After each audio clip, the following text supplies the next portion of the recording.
Having lost my parents in a tragic accident and growing up in an orphanage, life seemed devoid of purpose, and the motivation to move forward was elusive. However, one day, an unexpected twist occurred when I received a letter supposedly from my deceased mother. Astonishingly, the return address indicated our old family home. The notion of this reality was almost too surreal to comprehend, but curiosity and a glimmer of hope prompted me to visit the address mentioned in the letter. As I approached our old home, memories flooded back, accompanied by an overwhelming sense of fear. Opting for caution, I decided to observe from the backyard first. Peering through, I identified a middle-aged couple residing there. Squinting for a closer look, I debated whether to retreat quietly if their faces remained unfamiliar. However, to my astonishment, I recognized them, my dad and mom. The unexpected turn of events left me dumbstruck. My name is Katie Anderson, and I had been placed in an orphanage at the age of 10, leaving 2 years ago. Now, juggling several part-time jobs, I lived alone in a modest apartment in New York City. The tragic loss of my parents occurred during a holiday trip on the highway, involving a multi-car pileup that claimed their lives. Surviving the accident miraculously, I found myself in a hospital bed, desperately searching for my parents. It took days to comprehend the evasive responses from the nurses and the eventual revelation from my mother's sister that my parents didn't make it.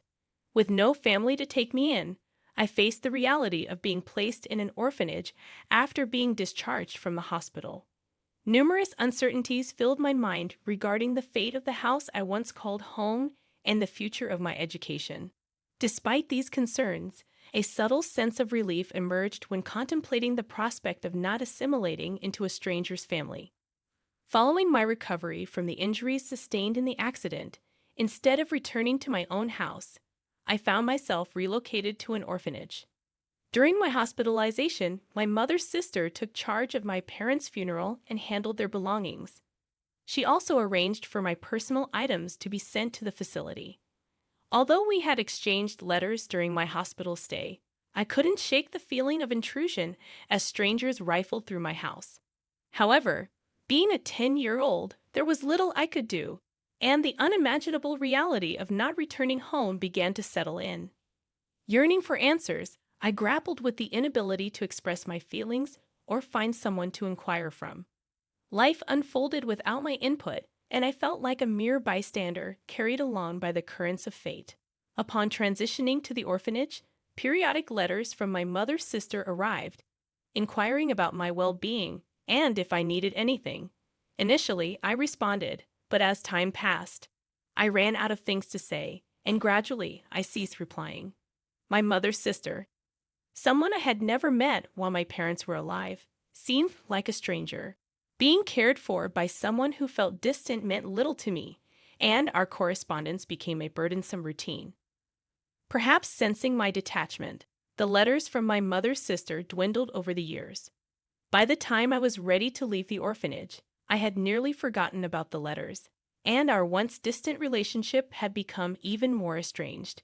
It seemed as if I was abandoned in an unfamiliar world, spending my days within the confines of the orphanage.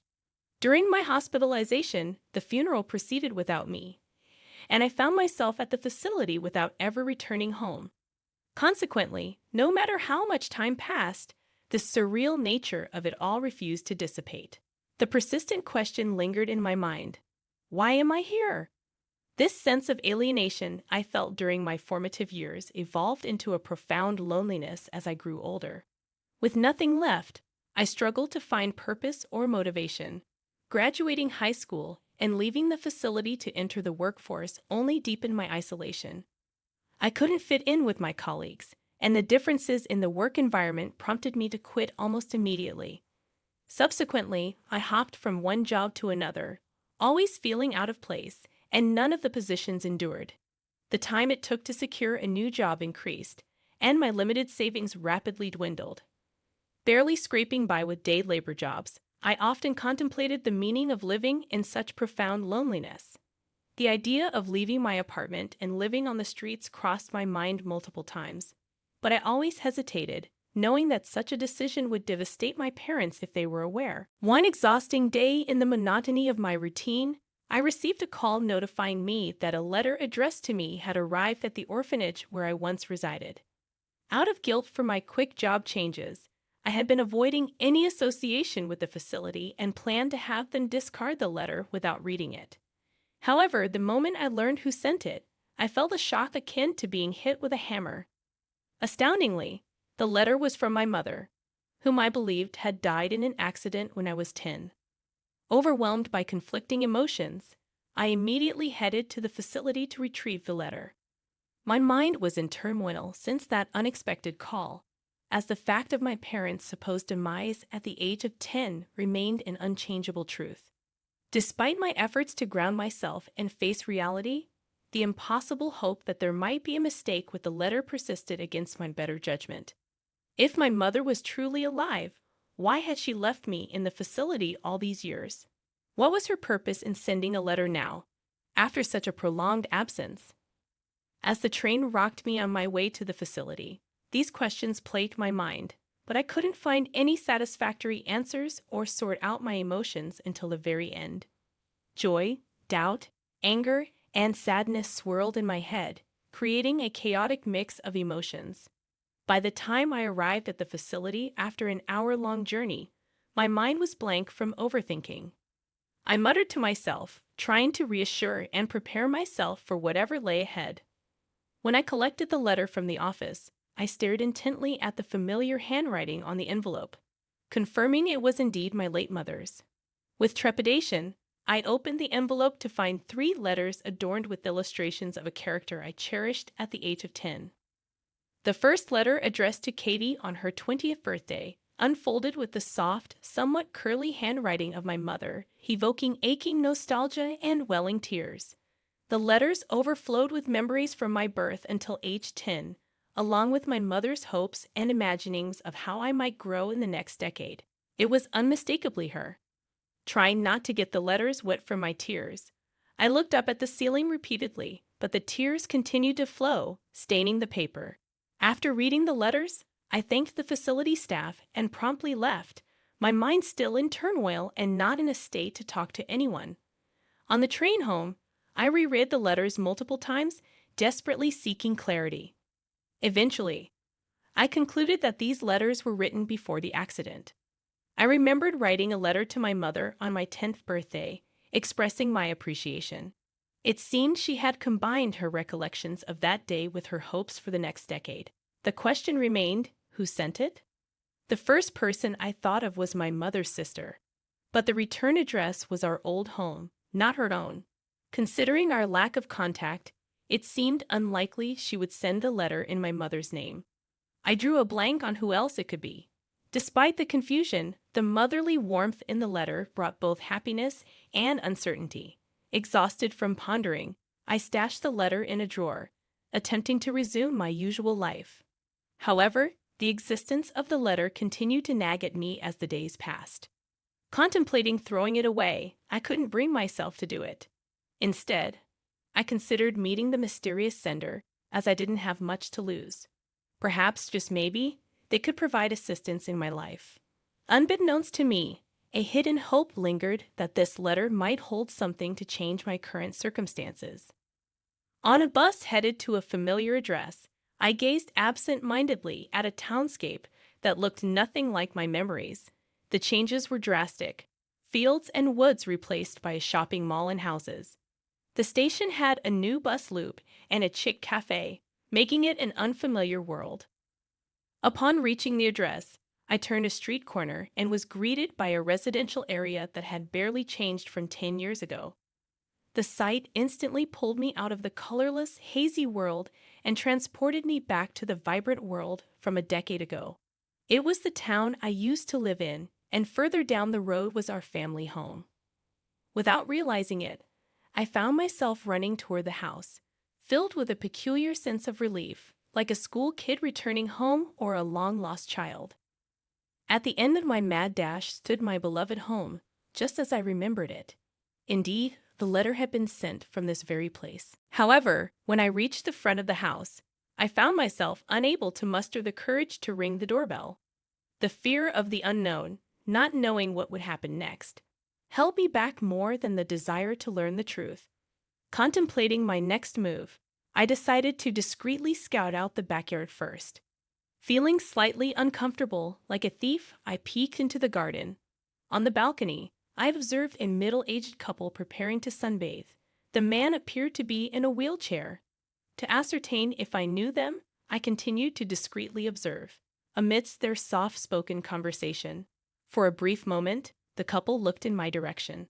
The instant I saw their faces, I couldn't help but exclaim aloud, "What? Dad? Mom? You're kidding, right?" Frozen in surprise, the man in the wheelchair noticed me. "Katie, is that you, Katie?" He murmured my name, suddenly crying out loud. Overwhelmed by the shocking turn of events, I too was paralyzed. The woman, sensing something amiss, rushed out to the balcony in a panic. She ran straight to the man in the wheelchair, trying to comfort him. While sobbing, the man pointed towards me and seemed to be explaining something to the woman. She stared intently at me, then suddenly smiled and said, "You're Katie, right? I have something to talk about. Can you come in?" She invited me into her home. Though I couldn't grasp the situation, I had many questions too. I silently nodded and was ushered into the living room from the front door. During the introductions that followed, I learned the woman's name was Irene, and the man in the wheelchair was, as I suspected, my father Andrew. Furthermore, the two of them were married and apparently lived in this house alone as a couple. According to Irene, my father had been in a severe accident and had been in a critical condition hovering between life and death.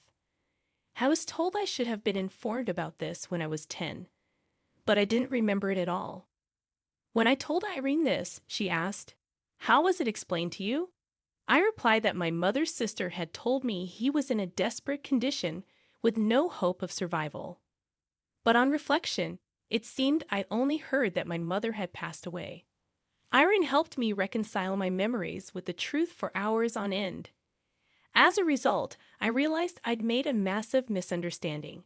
After the accident, the 10-year-old me, unable to comprehend my father's unconscious state, had felt rejected by him since he never came to see me. When I was 10, I believed that Daddy never came to see me because he was angry. I thought he was mad because I had insisted on going to the water park, and somehow that desire led to Mom's death.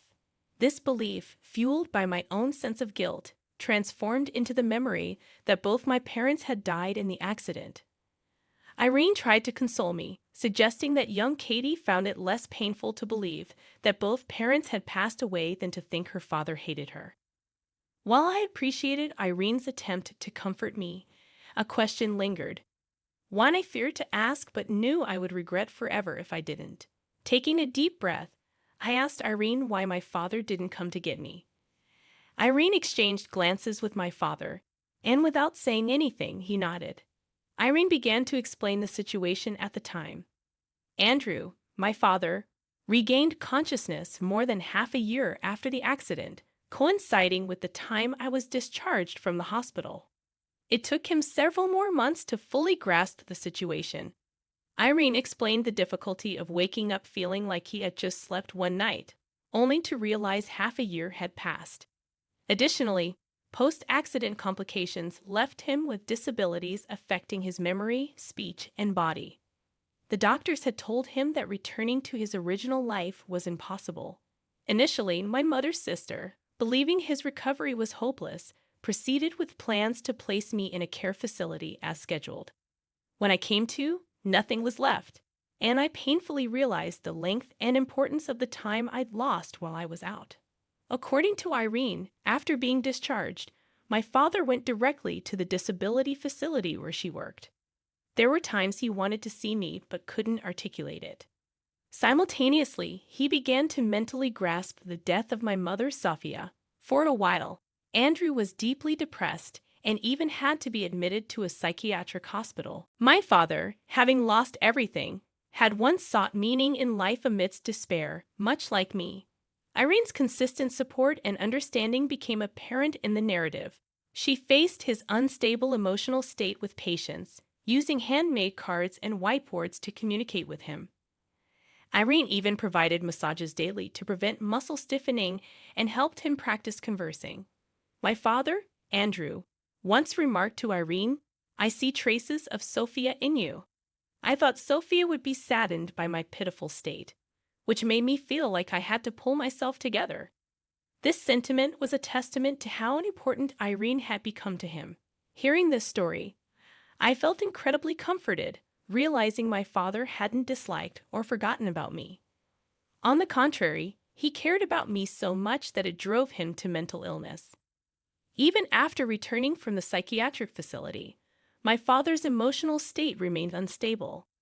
Irene recounted his refusal of rehabilitation, difficulties in eating, inability to convey his needs, and behavioral issues. Irene's unwavering support stood out, with her finding ways to communicate and care for him through the challenges. It was clear that Irene had played a crucial role in my father's recovery. The turning point came when my father, diligently attending rehab every day, stopped lashing out at the staff entirely.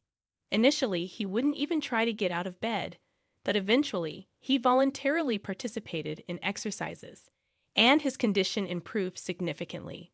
Doctors were amazed at his remarkable recovery, and my father expressed pride in his progress. According to Irene, my father's transformation was a miracle, and it paved the way for him to leave the disability facility. Even though he faced difficulties, he was now able to lead a normal life. After hearing about his struggles, I didn't feel resentment. In fact, I was genuinely happy to know that he had always been thinking about me. Realizing that we both had moments of utter despair at the same time made me chuckle, and I thought, like father, like daughter. After sharing this realization with Irene and my father, they both laughed and shed tears. It was the warmest tears I had ever seen. Glancing out the window, I saw the sunset shining on the balcony. Mentioning that I was about to leave, my father intervened with a panicked voice, expressing how he didn't want to let me go again. We finally met. And I don't want to let you go, Katie. I know I may not have the right to ask this now, but I want us to be a family again. Please stay. As he spoke, tears different from earlier streamed down his face.